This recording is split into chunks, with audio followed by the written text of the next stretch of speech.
What was life like growing up in New York City?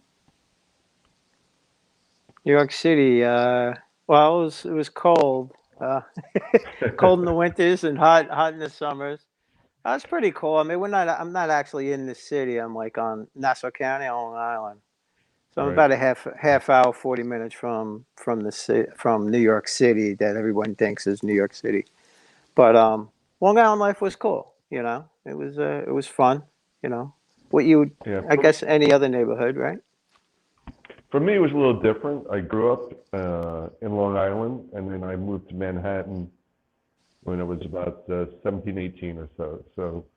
But it was a great experience at that time when they still had Music Row. Manhattan was a completely different place. It was a very exciting place to be a musician, and like I said, there was a place called Music Row on 48th Street where everybody in the world would come to see all the famous musicians, and it just doesn't exist anymore. And it was just glad I was part of that era. It was really exciting times.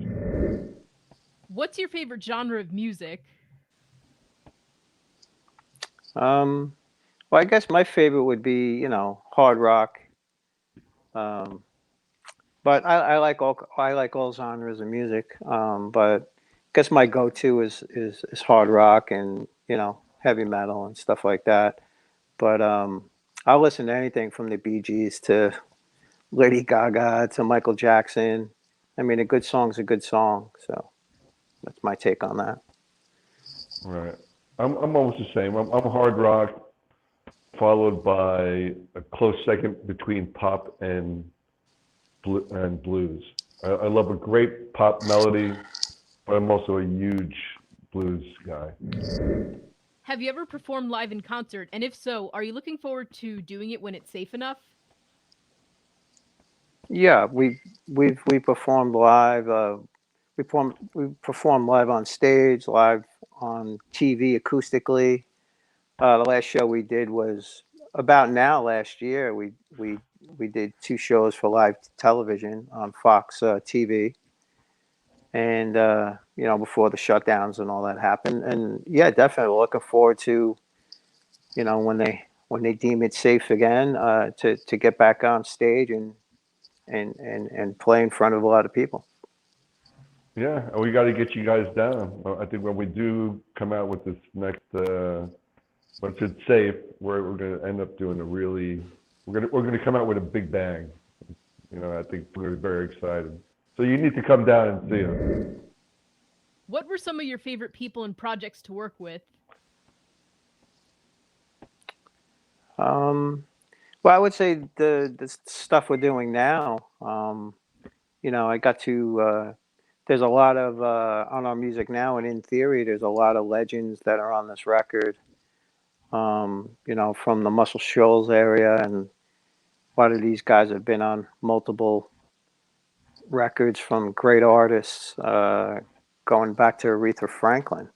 So I would say now would be, the fun time of collaborating, having these people help us in getting our song across. So I'd say now would be the best time. Yeah, for me, I'll name some names. My favorite people, in no certain order. But by far my favorite person. I'm looking across from him right now. It's Tony Covina. Um, he's just been.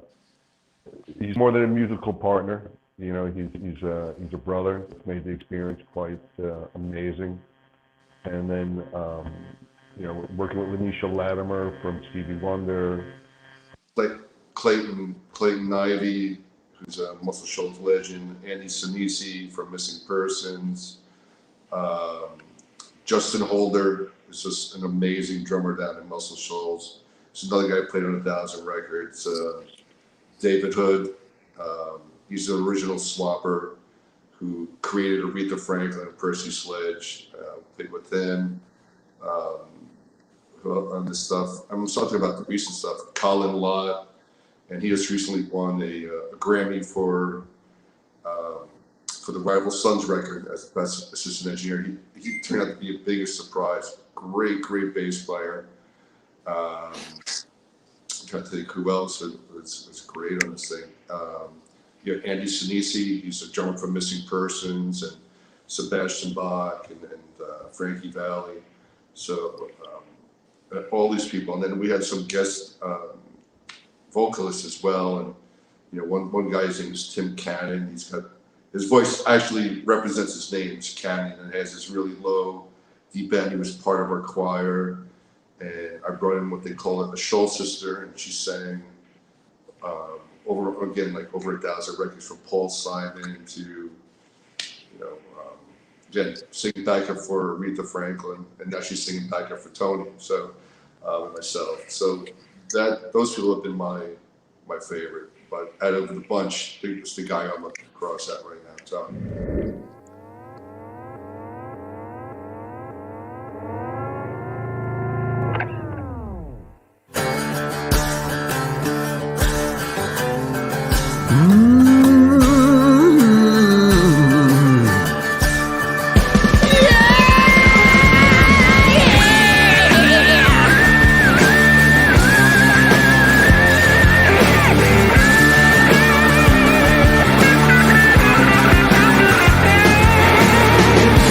Just believe in me. Can you testify? World of trust and blame.